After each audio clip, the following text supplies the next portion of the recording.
This lecture is about section 7.1.2 DFT।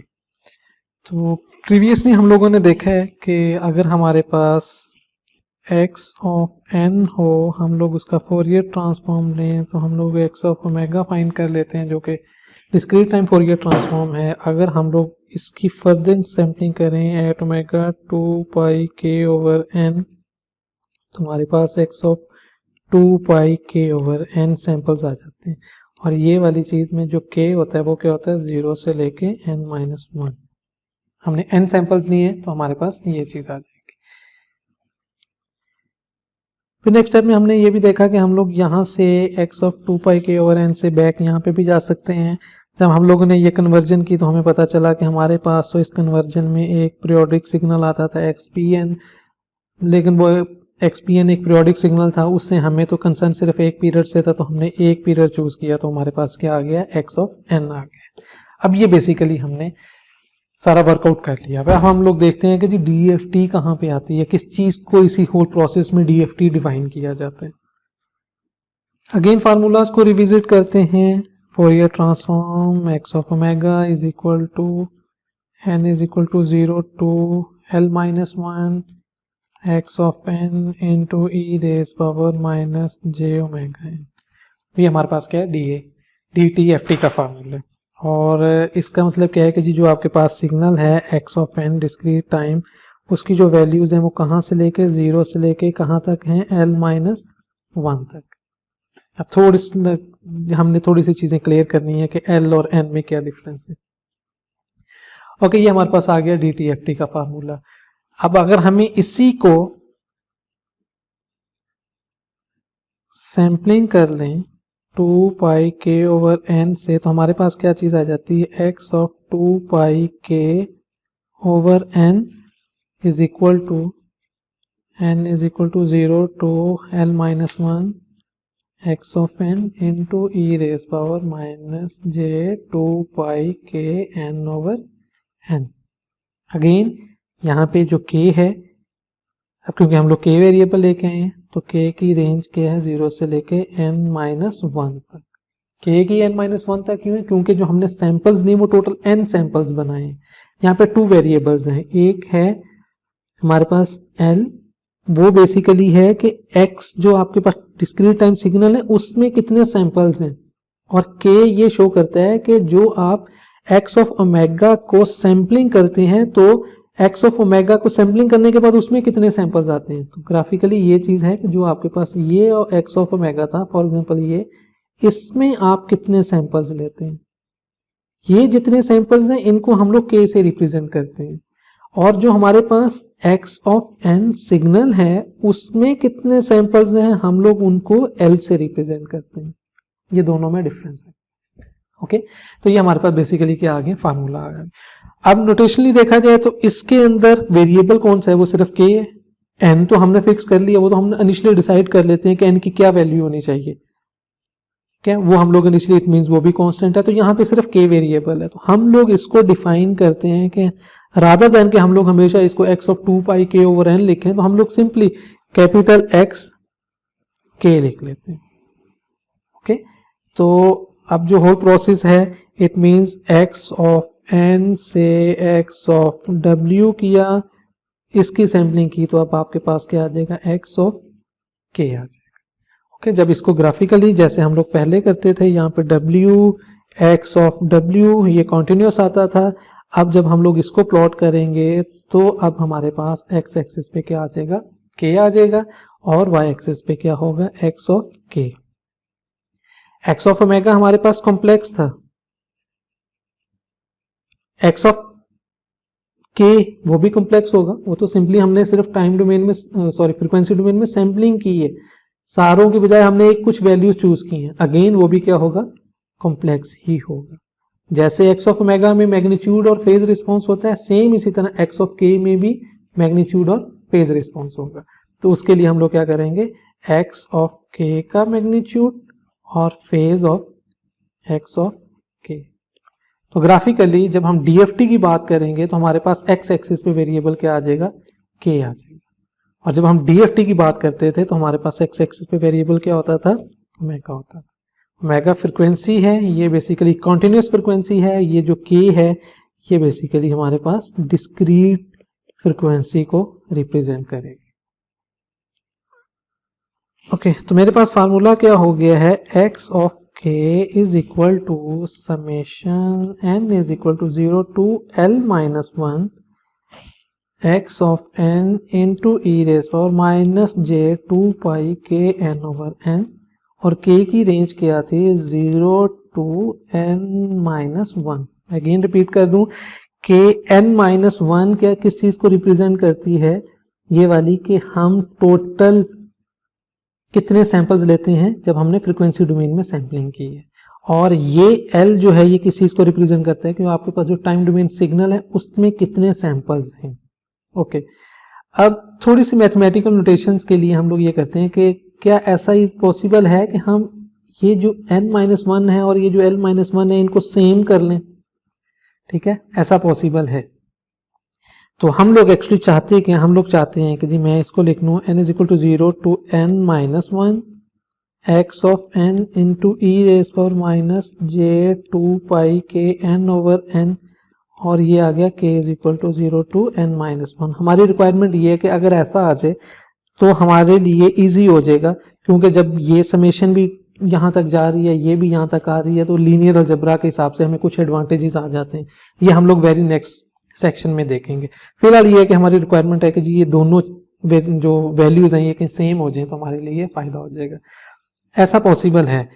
ठीक है, चलिए अगर सपोज मैं टाइम डोमेन में सिग्नल लूँ, देखें ये मेरे पास n है, यहाँ पे एक वैल्यू दी है, ये दूसरी है, ये तीसरी है, चौथी है, ये n is equal to 0 1 2 3।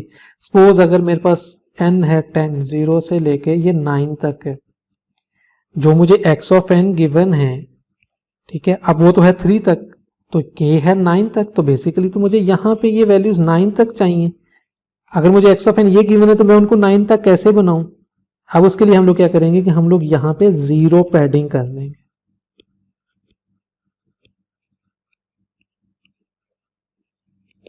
Okay, अब आपका ऑब्वियस क्वेश्चन ये है कि जी अगर मेरे पास ओरिजिनल सिग्नल ये था, अगर मैं इसका x ऑफ k फाइंड करूं और 0 पैडिंग करके मैं 10 सैंपल्स बना के उन सारों का फिर इस 10 सैंपल्स वाले सिग्नल का x ऑफ k फाइंड करूं, तो क्या दोनों में कोई डिफरेंस नहीं आएगा?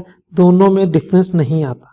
मैथमेटिकली ही ये ऐसा है कि अगर आप सिग्नल के साथ 0 पैडिंग कर भी दें तो आपका x ऑफ k जो है वो उसमें ज्यादा डिफरेंस नहीं आता, इग्नोरेबल है, आप उस डिफरेंस को इग्नोर कर सकते हैं। ठीक है, इसीलिए हम लोग कहते हैं कि जी अगर हमारे पास नहीं डिफरेंस आता तो जो हमारी रिक्वायरमेंट थी कि जी ये n-1 और ये वैल्यूज दोनों सेम हो जाएं, तो 0 पैडिंग करके हम लोग वैल्यूज को सेम कर लेते हैं। ओके, अब इन शॉर्ट हमारे पास फार्मूलाज क्या बन गए हैं, x of k is equal to summation n is equal to 0 to n-1 x of n into e raise power minus j 2 pi k n over n, और k की range क्या होगी 0 से n-1। अब k और small n की range जो है वो सेम है। ओके, अब इसी तरह अगर मेरे पास x ऑफ k हो तो क्या मैं रिवर्स जा सकता हूँ? यस, आप लोग इसको यूज करते हुए रिवर्स भी जा सकते हैं, तो वो अगेन आ जाएगा ये x of k into e raise power j 2 pi k n over n, ये क्या आ जाएगा आपके पास x ऑफ n आ जाएगा। यहाँ पे n की रेंज क्या होगी 0 टू n-1। ओके, अब ये वाला जो फार्मूला है ये है आपके पास DFT का, और ये फार्मूला है इनवर्स DFT का। ओके, ये बेसिकली आपको करता है DFT सैंपल्स रिटर्न कर देते हैं। ओके, जब हम लोग जनरली डिफाइन करते हैं तो हम लोग डिफाइन यूं करते होते हैं n पॉइंट DFT। ये जो n पॉइंट DFT होता है ये बेसिकली आपके पास ये k की वैल्यू से आता है। ये जो आप k की वैल्यू लेते हैं ये आपको बताता है। फॉर एग्जांपल अगर आपके पास क्वेश्चन हो कि जी 100 पॉइंट DFT फाइंड करें, उसका मतलब क्या है कि आपने k की वैल्यू 0 से कहां तक रखनी है 99 या 100 तक, टोटल 100 आपके पास होने चाहिए, तो आपने 99 तक रखनी है। ये होता है 100 पॉइंट DFT।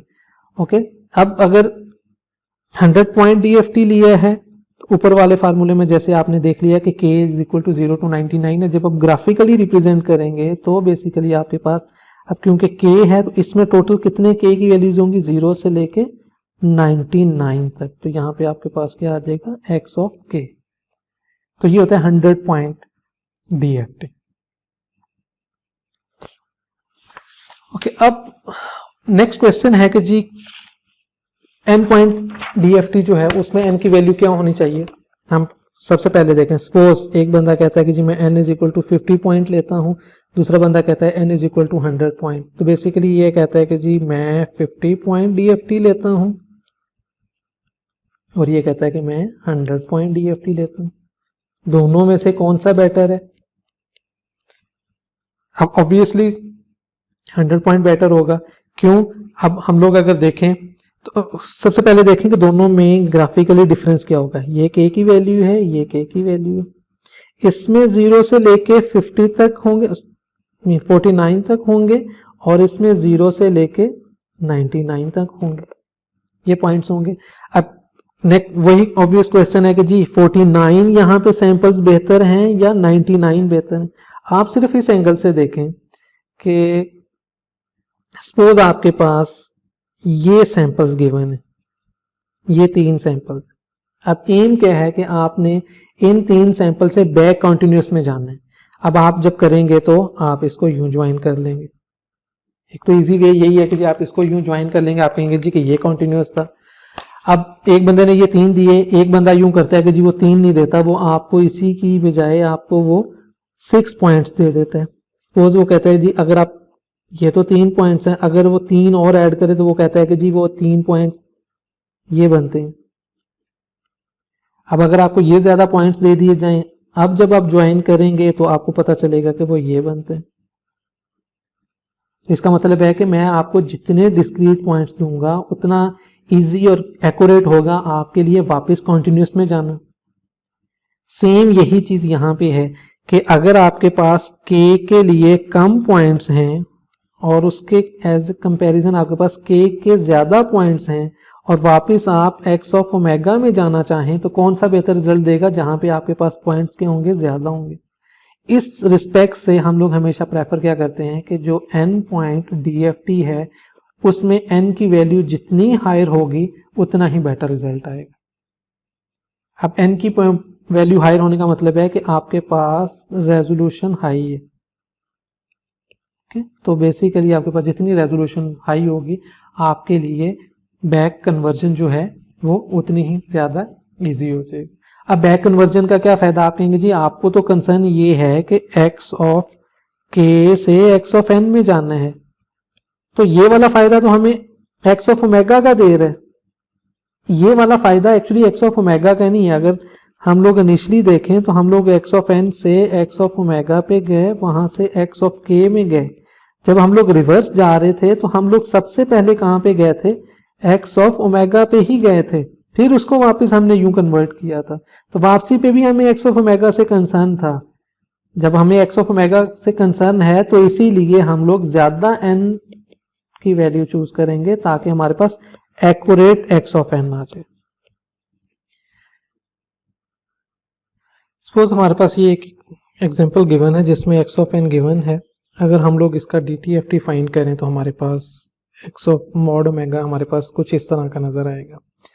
अब अगर हम लोग इसी का DFT फाइंड करते तो हमारे पास जो बॉटम फिगर है n इज इक्वल टू 5 के लिए हमारे पास, क्योंकि k है, k 5 होता तो हमारे पास ये वाले सैंपल्स आ रहे होते।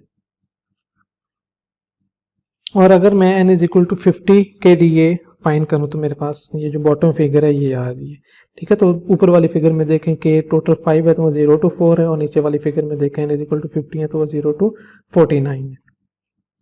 अब ये हमारे पास दोनों DFT हैं। अब ऑब्वियस सा देखा जाए तो कौन सा बेहतर है, ठीक है, अब नीचे वाला बेहतर है। क्यों? क्योंकि वो एग्जैक्ट रिप्रेजेंटेशन है जिस तरह का इसका DTFT था। तो अब इसकी रेजोल्यूशन हाई है, तो इस वजह से हम लोग प्रेफर करेंगे कि n की वैल्यू जितनी हाई होगी हमारे पास उतना ही बेटर हमारे पास DFT ओरिजिनल DTFT का रिप्रेजेंटेशन होगा। इन शॉर्ट हमारे पास n की वैल्यू हम लोग हाई रखेंगे। अब एक लास्ट क्वेश्चन है, वो ये है कि जी हम लोगों ने इक्वेशंस में देखा है कि हम लोग जो फार्मूला लिखते हैं एक्स ऑफ, तो कैपिटल एक्स के का is equal to n is equal to 0 to n minus 1 something जो भी है, k is equal to 0 to n minus 1। तो हम लोगों ने कहा कि जी ये एन पॉइंट डीएफटी है और हमारी रिक्वायरमेंट है कि एम की वैल्यू हाई होनी चाहिए।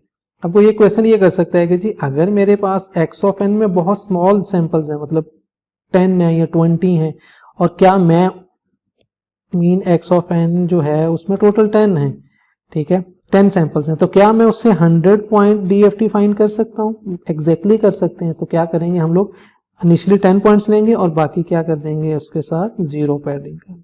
तो कोई इशू नहीं है, हमने 0 पैडिंग करने से जो एक्स ऑफ के की वैल्यूज हैं उनके ऊपर कोई इफेक्ट नहीं होता। लेकिन जनरली प्रेफर ये किया जाता है कि जो आपके पास एक्स ऑफ एन है उसके अंदर नंबर ऑफ सैंपल्स भी हाई होने चाहिए। अगर number of samples time domain signal में कम होंगे तो आपका जो रिजल्ट है वो ओवरऑल ही बेटर नहीं आएगा। इसलिए टाइम डोमेन का जितना सिग्नल लेंथी होगा आपके डीएफटी उतना ही ज्यादा अच्छा है।